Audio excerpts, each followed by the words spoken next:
बोल वृंदावन बिहारी लाल की जय।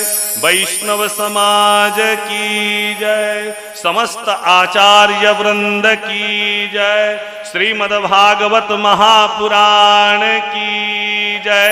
सद्गुरुदेव भगवान की जय। जय जय श्री राधे श्याम। परम करुणामय दीनबंधु दीनानाथ भक्तवांछा कल्पतरु भक्तवत्सल भगवान श्री राधा गोविंद की अहित की कृपा से, श्री सद्गुरुदेव भगवान की अहित की कृपा से विगत 2 दिन से हम लोग रास पंचाध्यायी के माध्यम से सत्संग का लाभ ले रहे हैं। कल के प्रसंग में हम लोगों ने यह सुना कि जब ठाकुर जी बार बार उन गोपियों की उपेक्षा कर रहे हैं और उनको अप्रिय वचनों के द्वारा, कठोर वचनों के द्वारा उनका तिरस्कार कर रहे हैं, उसके बावजूद भी जब गोपिकाएं एक पैर भी ठाकुर जी को छोड़ करके ब्रज की ओर नहीं लौटी, मानो ठाकुर जी इस संसार को, ये वैष्णव जगत को, ये साधक जनों को यह दिखाना चाहते हैं कि मेरे इतने उदासीन होने के बावजूद भी, मेरे इतने कठोर उपेक्षापूर्ण वचनों को बोलने के बावजूद भी, ये जो मेरी प्रेमवती गोपिकाएं हैं, इनका मेरे प्रति तनिक मात्र भी अनुराग की कमी नहीं आई, मेरे प्रेम में तनिक मात्र भी कमी नहीं आई। इस भाव को प्रदर्शित करने के लिए ही मानो ठाकुर जी बार बार उनको उपेक्षापूर्ण वचन बोल रहे हैं।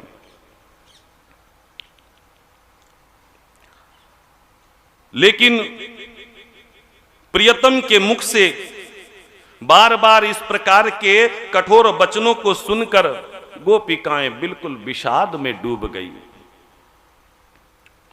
सुखदेव जी महाराज 3 श्लोकों में बड़ा सुंदर मार्मिक वर्णन कर रहे हैं। विचार तो था हमारा कि प्रणय गीत पर्यंत हम जाएं, लेकिन शायद प्रणय गीत के पूर्व ही हमको रुकना पड़ जाए या तो स्पर्श कर दें। इति विप्रियमाकर्ण्यं गोप्यो गोविंद भासितम् विषण्णा भग्न संकल्पाश्चिंता मापूर्दुरत्ययम्।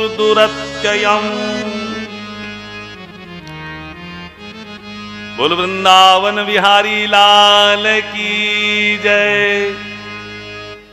हम पर कृपा करने के लिए पूज्य श्री रामदास जी महाराज, श्री राम रस जी महाराज एवं श्री गौतम दास जी महाराज पधारे हैं। महाराज जी आप विराजिए। महाराज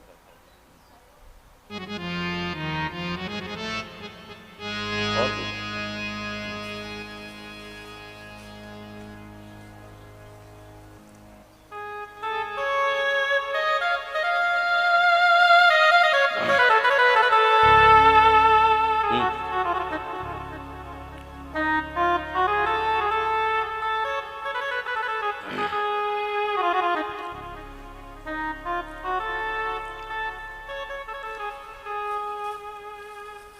श्री सुखदेव जी कहते हैं कि हे परीक्षित,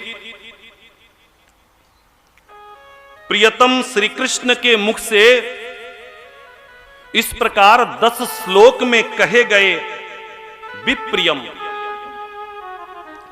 अप्रिय लगने वाले उपेक्षामय वचनों को श्रवण कर गोपिकाएं बिल्कुल निराश हो गई। निसहाय हो गई, उनकी आशा क्षीण हो गई, वे भीषण चिंता के अथाह सागर में डूब गई। गोपिकाएं विचार करने लगी कि आज के पहले हमारे प्रियतम श्री कृष्ण ऐसे तो कभी नहीं थे, आज इनको ये क्या हो गया है जो आज इस प्रकार के उपेक्षामय वचनों को बोल रहे हैं। सारे ब्रज में इनका गोविंद नाम प्रसिद्ध है, गोविंद भासितम, सारे ब्रज में इनका गोविंद नाम प्रसिद्ध है। गाम बिंदति इति गोविंद,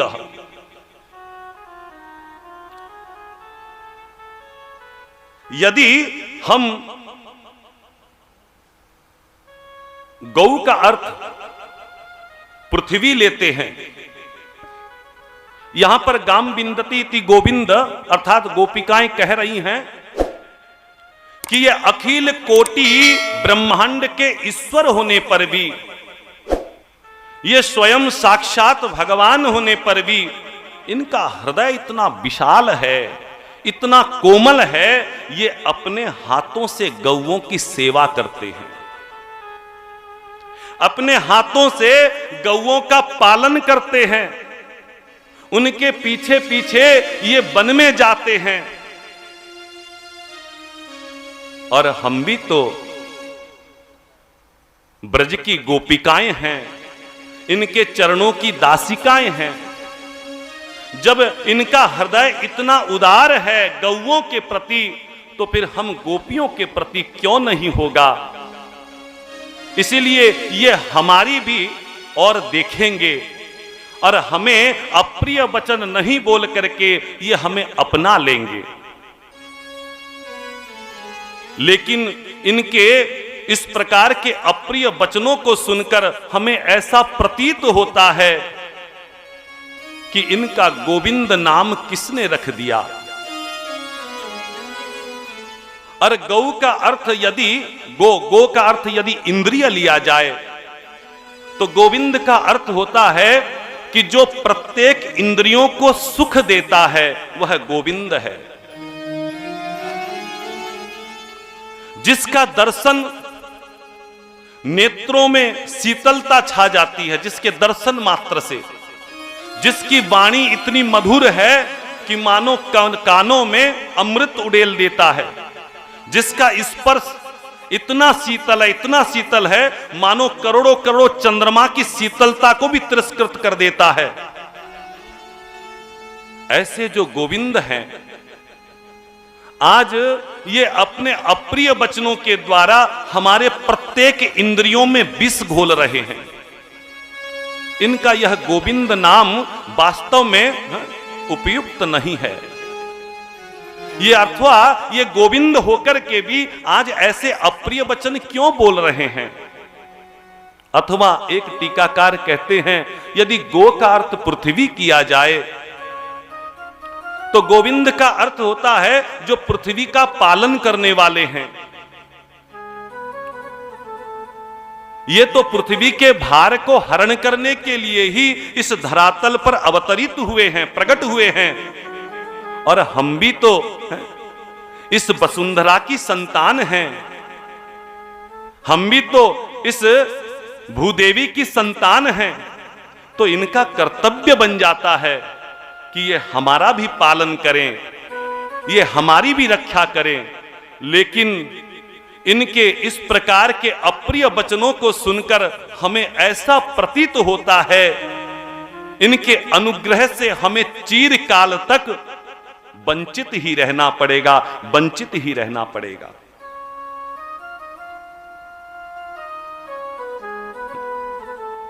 गोपिकाएं की दशा तो बिल्कुल ऐसी हो गई, अरे मानो किसी कन्या को विवाह के लिए मंडप में बुलाया गया हो और मंडप में बुलाकर के उसे यह बोल दिया जाए कि अब तेरा विवाह इनके साथ नहीं होगा। विचार करके देखो उस कन्या के ऊपर क्या बीतेगी। उस कन्या की क्या दशा होगी जिसने अपने भावी पति को लेकर के न जाने कितने कितने सपने संजो रखे थे, अपने हृदय में कितनी भावनाएं पाल के रखी थी, ऐसा संसार होगा, ऐसा घर होगा, ऐसा परिवार होगा, लेकिन वह सब के सब एक क्षण में चूर चूर हो गया। ठीक उसी प्रकार ये गोपिकाएं अपने प्रियतम के वेणुनाद को श्रवण करके, उनके प्रेम भरा निमंत्रण को स्वीकार करके, अपना संपूर्ण सर्वस्व त्याग करके, माता पिता भाई बंधु स्वजन संबंधी, और आज ये अपने प्रियतम के समीप चली आई। और आज प्रियतम कह रहे हैं कि तुम ब्रज को लौट जाओ, ब्रज को चली जाओ, यहां मेरे समीप में रुकना तुम्हारे लिए ठीक नहीं है। बिचारी इन गोपियों की क्या दशा हुई होगी उस समय में, क्या दशा हुई होगी। भगवान ने जब से गोपियों को यह वचन दिया था कि जाता बला ब्रजम सिद्धा मयेमा रंगशत क्षपाहा, आगामी आने वाली शरद रात्रि की पूर्णिमा तिथि में मैं तुम लोगों के साथ विहार करूंगा, और तब से लेकर के आज तक ये गोपिकाएं केवल अपने उंगलियों में दिनों को गिनती हुई रात्रियों को व्यतीत करती थी। कब वो क्षण आएगा, कब वो समय आएगा जब हम अपने सर्वस्व त्याग करके हमारे प्राणनाथ गोविंद को सुखी करेंगी, हम उनको सुख देंगी। और जब आज वह समय आ गया, और आज जब प्रियतम उनको मानो प्रेम शून्य व्यक्ति के भांति उपेक्षा कर रहे हैं, तो इन गोपियों का हृदय टूट गया। इनके प्रेम का जो तार है वो छिन्न छिन्न हो गया। करें तो क्या करें, कहें तो किससे कहें, जब अपना प्रियतम श्याम सुंदर ही इस प्रकार से कह रहा है। इति विप्रिय वाकरण्यम, ऐसे अप्रिय वचनों को सुनकर गोपियों के हृदय में विरह इतना चढ़ गया, इतना चढ़ गया कि उसको वह धीरज धारण नहीं कर पाई। वे मौन हो गई, कुछ भी उत्तर नहीं दे पाई। सुखदेव जी कहते हैं कि भग्न संकल्पा होने के कारण उनका स्वप्न चूर चूर हो गया, चूर चूर हो गया। आहा, कृत्वा मुखान्यव शुचः श्वसनेन सुस्यद बिंबाधराणि चरणेन भुवं लिखन्त्यः अस्रैरुपातमसिभिः कूचकुंकुमानि तस्थोर्मृजन्त्य उरुदुःखभरा स्म तूष्णीम्। गोपिकाएं दुख से इतनी व्यथित हो गई, मानो वे विचार करने लगी कि हमारे प्रियतम हमें त्याग देंगे। ऐसा जानकर वे दुख से इतनी व्यथित हो गई। सुखदेव जी कहते हैं कि उर दुख भराहा, उनके हृदय के भीतर इतना विरह छा गया, इतना विरह छा गया कि जिसके कारण वे एक शब्द भी नहीं बोल पाई, वह बिल्कुल मौन हो गई।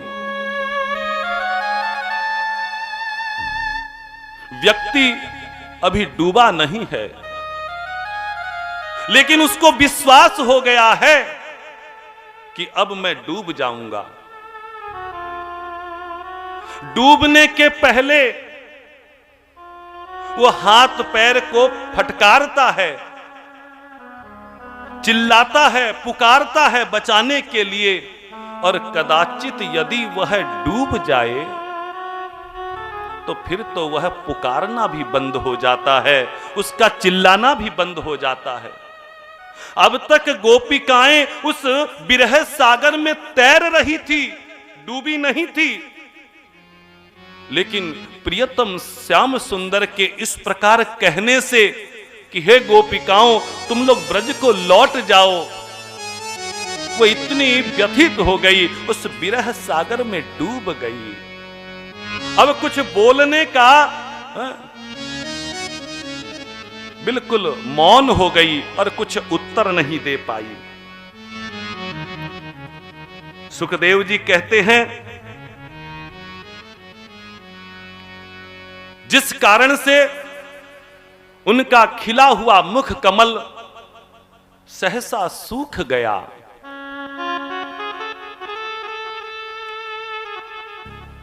और उनके हृदय में इतना दुख व्याप्त हो गया जिसके कारण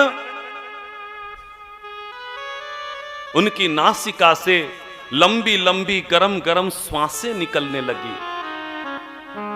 शुष्यद बिंबाधराणी, बिंबा फल की लालिमा को भी तिरस्कृत करने वाली जो शोभा है, उनके जो लाल लाल अधर पल्लव हैं, वे सूख गए, वे कृष्ण वर्ण को प्राप्त हो गए, और वे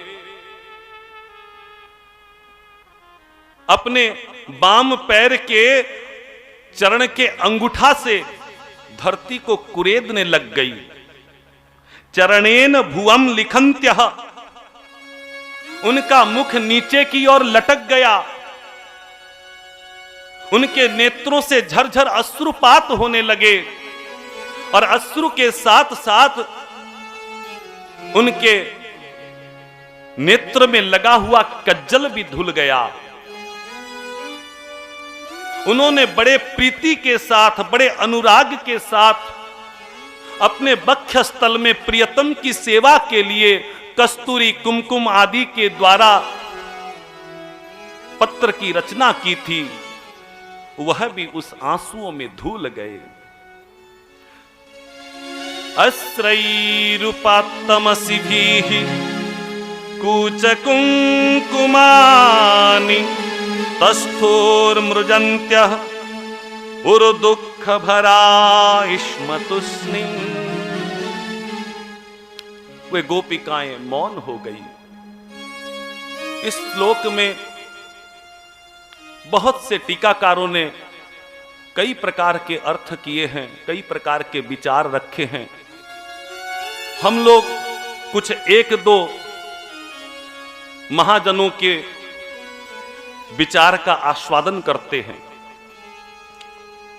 एक टीकाकार कहते हैं कि चरणेन भुवम लिखन्त्यः पादांगुष्ठेन विवरम प्रार्थयन्तः एवं भुवम महिमा लिखन्त्यः। गोपिकाओं के हृदय में अत्यधिक दुख होने के कारण, अत्यधिक चिंता में ग्रसित हो जाने के कारण वे गोपिकाएं अपने पादांगुष्ठ से, यानी चरण की अंगूठे से पृथ्वी को कुरेदने लगे, मानो वह भूदेवी से यह प्रार्थना करने लग गई कि हे माता, हे भूदेवी, तुमने रामावतार में महाराज जनक जी की पुत्री जनक नंदिनी माता जानकी को अपनी गोद में स्थान दिया था, और आज हम गोपिकाएं भी आपकी शरण में आई हैं। जब हमारा प्रियतम ही हमें अपना नहीं रहा है, जब हमारा प्रियतम ही हमें उपेक्षा में वचन बोल करके हमारा तिरस्कार कर रहा है, तो फिर हम ये अपने प्रियतम श्री कृष्ण विहीन इस जीवन को रख करके करेंगी क्या। इसीलिए हे माता, तुम फट जाओ और हमें स्थान दो, हम उसमें प्रवेश कर जाएंगे। भूमे विदीर्णा भव प्रविशामो वयमित्यस्य भावः। और दूसरा भाव कहते हैं कि चिंता अनुभाव। यह प्रत्येक स्त्री का स्वभाव है, स्त्री जाति मात्र का स्वभाव है। जब वह अत्यधिक दुख के कारण चिंता से ग्रसित हो जाती हैं, तब वे अपने चरण के अंगूठे के द्वारा पृथ्वी को कुरेदती है, मिट्टी को कुरेदने लग जाती हैं। ये एक स्त्री जाति मात्र का ही स्वभाव है। कृत्वा मुखान्यवः शुचः स्वसनेन, गोपियों का मुख नीचे की ओर लटक गया, अर्थात गोपियों ने अपने मुख को नीचे कर लिया। एक टीकाकार कहते हैं कि गोपिकाएं अपने प्रियतम श्याम सुंदर से कहती हैं कि हे प्रियतम, जब जब इस ब्रज के ऊपर संकट आया, वह चाहे अधासुर के रूप में आया हो, वह चाहे तृणावर्त के रूप में आया हो, वह चाहे फिर इंद्र के कोप के रूप में आया हो, वह चाहे दावानल के रूप में आया हो, वह चाहे कालिय नाग के रूप में आया हो, तब तब अनेक भिन्न भिन्न अवसरों पर आपने ब्रजवासियों की पुकार पर सदा सदा हम लोगों की रक्षा की है। आज भी हम आपके बिरहा नल से भस्म हुई जा रही हैं। आपका जो बिरहासुर है वह हमें निगलता जा रहा है। तो आज हमारे प्रियतम अवश्य हमारी पुकार सुनेंगे, अवश्य हमारी पुकार सुनेंगे। इसलिए मानो गोपिकाओं ने अपने मुख को नीचा कर ली और नीचा करके दीन से भरी हुई ठाकुर जी के चरणों में यह प्रार्थना करने लग गई। दूसरा भाव यह है, जदवा किंचिद अपराधम अस्मदीयम स्मृत्वा भगवान एवं बदति। गोपियां विचार करने लगी कि ऐसा कैसे हो सकता है, जब हमारे प्रियतम श्याम सुंदर ने हमें प्रेम भरा निमंत्रण देकर के अपनी बंसी में हमको अपने समीप में बुलाया है। हम तो अपने गृह आदि कार्य में व्यस्त थी। जब उन्होंने अपनी ओर से ही हमें बुलाया है तो फिर हमारा तिरस्कार कैसे कर सकते हैं वो? नहीं नहीं, अवश्य ही जरूर ही हमारा कोई न कोई हमारे प्रियतम के चरणों में अपराध बन गया होगा और उसी अपराध के कारण हमारे प्रियतम जो है रुष्ट हो गए हैं। अब उसका क्या उपाय किया जाए? तो दूसरी गोपी कहने लगी, अरे बहन, हमने सुना है जिसका जिसके चरणों में अपराध हो जाता है वह यदि उसके चरणों में प्रार्थना करे, दीनता भरे शब्दों के द्वारा चरणों में गिरकर उसको मनाए, तो उसके वह अपराध से वह मुक्त हो जाता है। मानो इसीलिए गोपिकाओं ने अपने मस्तक को झुका लिया, नेत्र को नीचा कर लिया और रुदन करती हुई प्रियतम श्याम सुंदर से प्रार्थना करने लगी, हे नाथ, हम आपके बिना अनाथ हैं, हम आपकी शरण में आई हैं, आप ही हमारे प्राणनाथ हैं। अब आप चाहें तो हमें इस भवसागर से पार कर दो, अथवा आपकी इच्छा हो तो हमें ठुकरा दो। अब आपकी मर्जी है, हम तो आपकी शरण में आ गई प्रभु, हम तो आपकी शरण में आ गई। मारहु तारहु जो कछु भावहु, मारहु तारहु जो कछु भावहु, तुम ही मोरे नाथ, तुम बिन मैं अनाथ। प्रभु जी तुम बिन मैं अनाथ, जो जाके शरण गयो वाको ताकी लाज, उल्टे जल मछली चली जा, बहो जात गजराज। आश्लिष्य वा पाद रतम पिनष्टुमम, मद दर्शनान मर्महतम करोतु वा जथा तथा वा विदधातु लंपटो, मत प्राण नाथस्तु स एव ना परह। हे गोविंद, हम आपकी हैं, मनसा वाचा कर्मणा हम आपकी हैं, हम आपको छोड़ करके कहां जाएं? आप ही हमारे नाथ हो, हम आपके बिना अनाथ हैं, अब आपकी जो मर्जी सो आप करिए, हम तो आपके चरणों में नतमस्तक है। हमने आपको, अपने आप को आपके चरणों में समर्पण कर दिया है।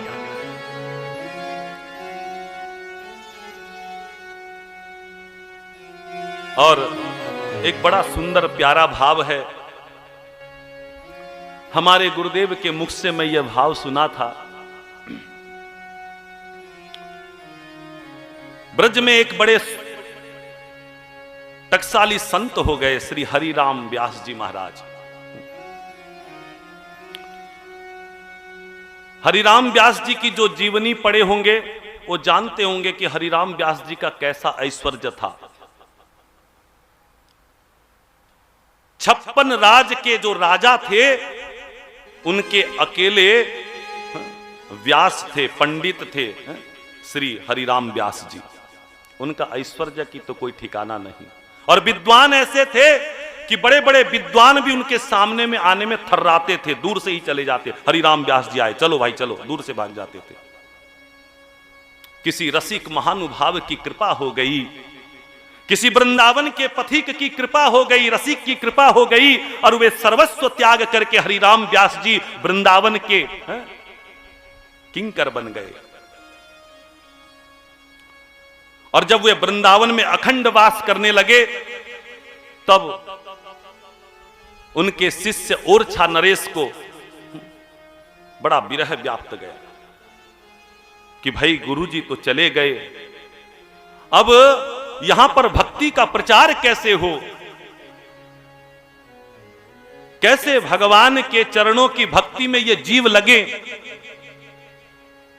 और कोई उपाय भी नहीं है। तो राजा ओरछा नरेश जी जो थे, मधुकर शाह जी, वे वृंदावन को आए हरिराम व्यास जी को मनाने के लिए। और हरिराम व्यास जी ऐसे हटीले थे, ऐसे रसीले थे, ऐसे प्रेमी थे कि वृंदावन त्याग के नाम से ही उनके सारे शरीर में विरह व्याप्त हो जाता, विरह व्याप्त हो जाता। स्वप्न में भी वो वृंदावन का त्याग करने की सोच भी नहीं सकते थे। और आज मधुकर शाह जी जब वृंदावन पहुंचे और हरिराम व्यास जी को बहुत मनाने की चेष्टा करी, लेकिन हरिराम व्यास जी माने नहीं, तब वे सब संतों की शरण में गए। क्योंकि हरिराम व्यास जी की एक बहुत बड़ी निष्ठा थी, वे सभी संतों को गुरुवत मानते थे। सभी संत गुरुदेव हमारे, सब संतों को संप्रदाय विहीन होकर के जो भी संत मिल जाए उन्हीं को गुरुवत मानते थे। और मधुकर शाह जी सब संतों को निवेदन किया और सब संतों की एक सभा बुलाई और उस सभा में अपना विचार रखा कि हे संत भगवान, मैं आप लोगों से एक जिज्ञासा करना चाहता हूं, आप लोग बताइए, मेरे प्रश्न का उत्तर दीजिए कि जीव कल्याण श्रेष्ठ है या आत्म कल्याण श्रेष्ठ है। तब संतों ने बोल वृंदावन बिहारी लाल की जय। हमारे पूज्य श्री गुरु भ्राता जी पधार रहे हैं। आहा,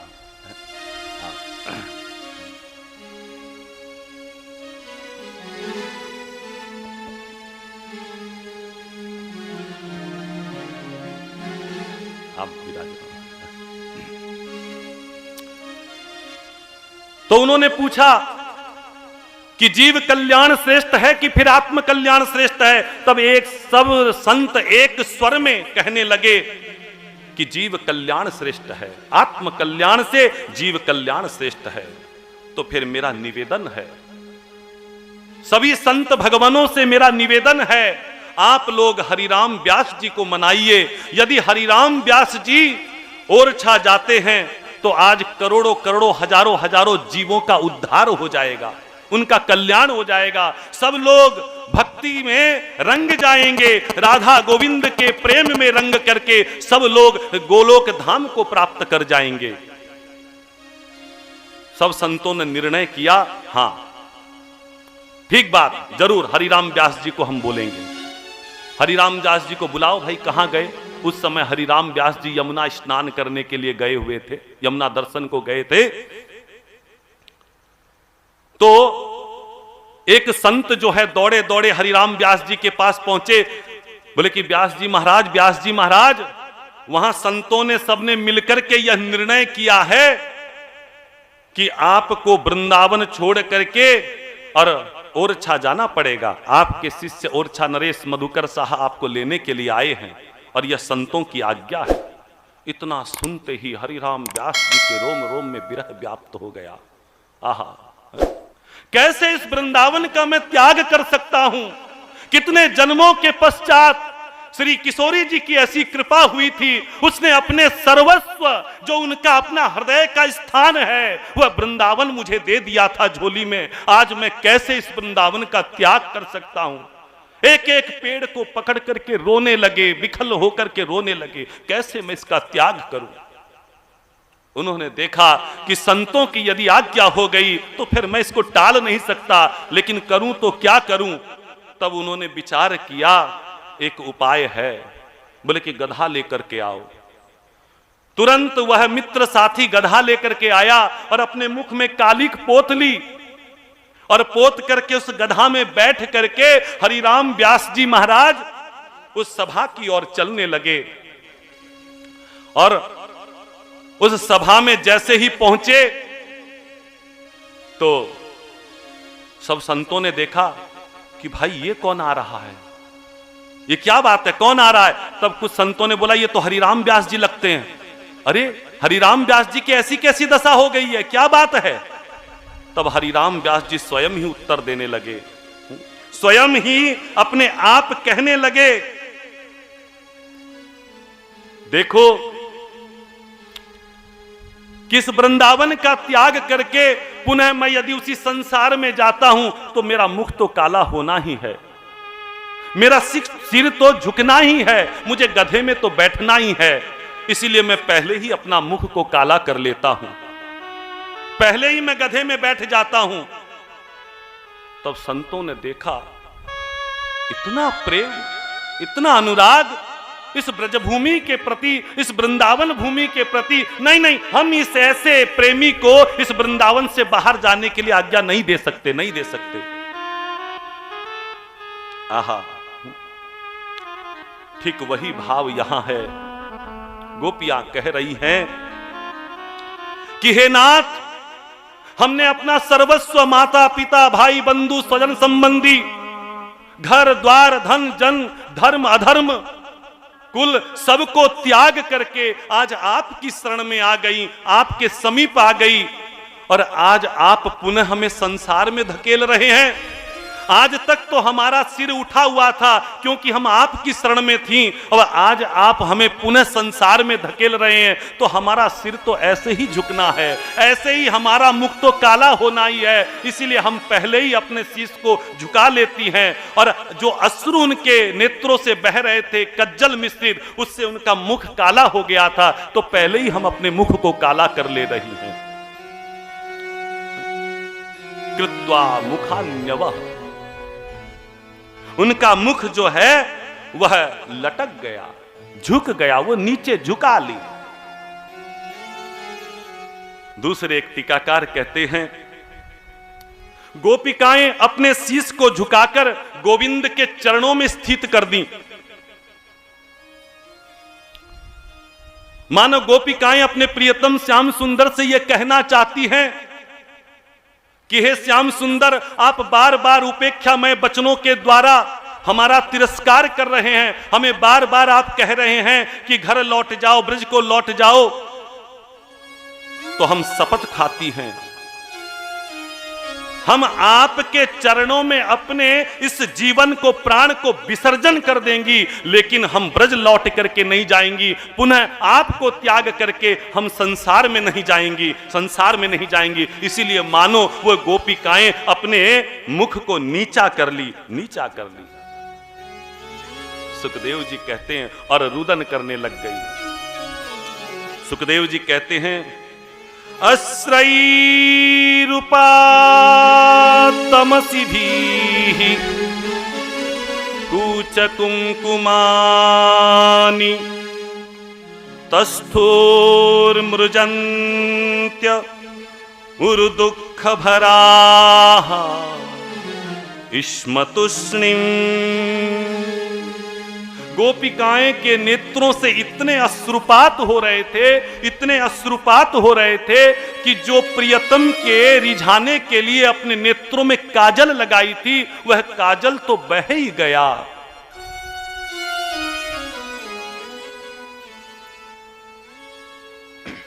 मानो गोपिकाएं अपने प्रियतम श्री कृष्ण से कह रही हैं कि हे प्रियतम, आपको रिझाने के लिए, आपकी सेवा के लिए हमने इन नेत्रों को सजाया है। यदि आप ही श्रृंगार को नहीं देखना चाहते, यदि आप ही श्रृंगार का आस्वादन नहीं करना चाहते, तो फिर इस श्रृंगार का लाभ ही क्या है। इसीलिए मानो गोपिकाएं उस नेत्रों के अश्रु के द्वारा वो श्रृंगार, नेत्रों के काजल को धो दे रही हैं। और बड़े अनुराग में भर करके श्री कृष्ण के प्रेममयी सेवा के लिए, श्री कृष्ण के सुख के लिए, अपने प्रियतम के सुख के लिए उन्होंने कस्तूरी चंदन आदि के द्वारा अपने वक्षस्थल पर बड़ा सुंदर पत्रावली की रचना की थी। इतने अश्रु बहे, इतने अश्रु बहे। वह पत्रावली जो रचना की थी प्रियतम के सुख के लिए, उनके सेवा के लिए, वह तो बह ही गया।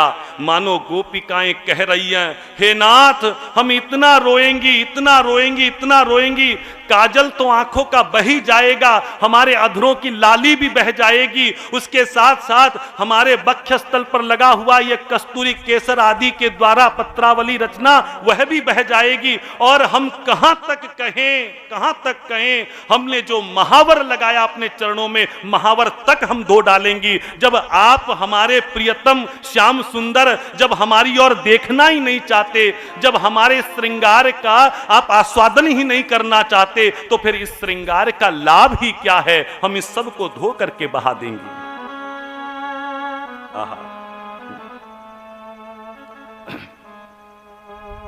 गोपिकाएं अत्यंत दुखी हो गई। उनका बिरहा नल इतना धधक उठा, इतना धधक उठा कि उस कारण से उनकी नासिका से गरम गरम श्वासें निकलने लगी, लंबी लंबी सांसें निकलने लगी।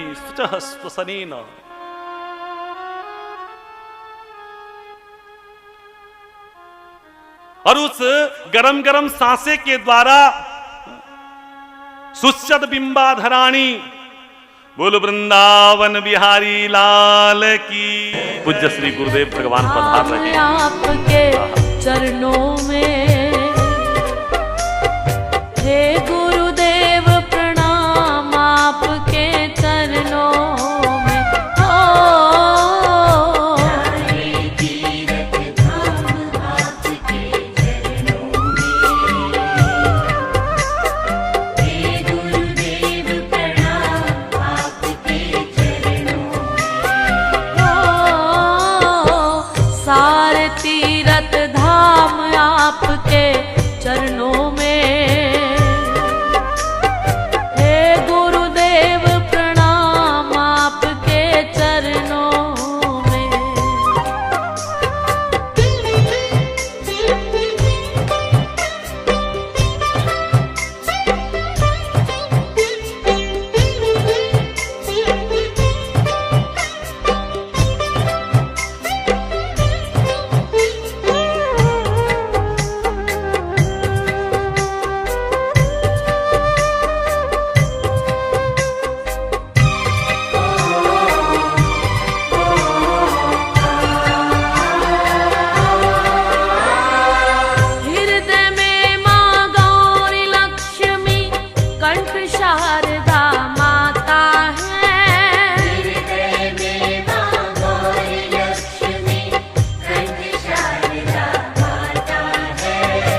वचन